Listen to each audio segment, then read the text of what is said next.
Time now for ABC 4 News Sports with Dana Green. For just the 6th time in Jazz history, Utah played a Game 7, but for the first time in Jazz history, they cannot close a 3-1 series lead, and their season is over. But what a Game 7 against the Denver Nuggets, an old-school defensive battle. Slow start for Donovan Mitchell, just one field goal until there was about a minute left in the half. Jazz doing a good job on Jamal Murray defensively. The Nuggets, though, working down to Torrey Craig for the jam. They go up by 10.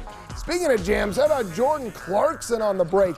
He goes way up to throw it down, but the Jazz score a series-low 15 points in the second quarter. Meanwhile, when Nikola Jokic pulls off the spin move for the jam, Denver's up by 19. Second half, here comes Donovan. You knew it was coming, and man, can he score in a hurry. 13 points in the third quarter alone. Mitchell scored 14 straight points in one stretch for the Jazz. Jazz really tightening up the defense in the second half. Mike Conley with the steal and the pull-up three ball. All of a sudden, that 19-point lead is down to 7, and the Jazz keep coming. Donovan weaving his way through the defense, 22 points, 9 rebounds, actually his lowest scoring output of the series.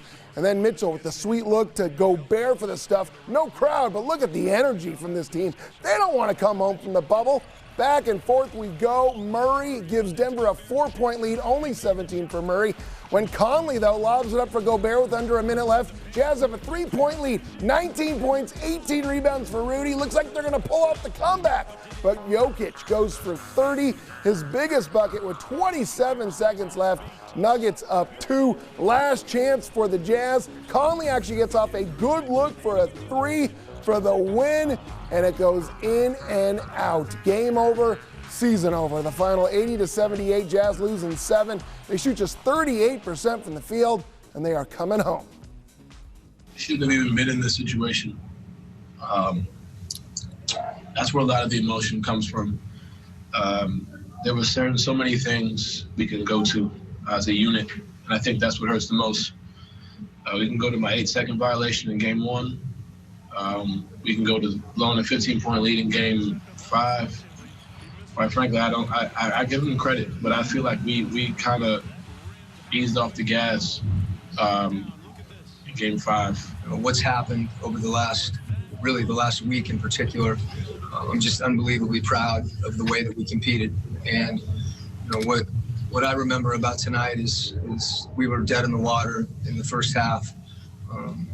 And we're playing well in a lot of ways. And, our group just kept grinding and kept competing. Their experience, they've played in Game 7s, they've played in times like this, and I got to give them credit. But there's certain things that you look back on and we could have definitely capitalized to not even be in this position. But we'll fix it.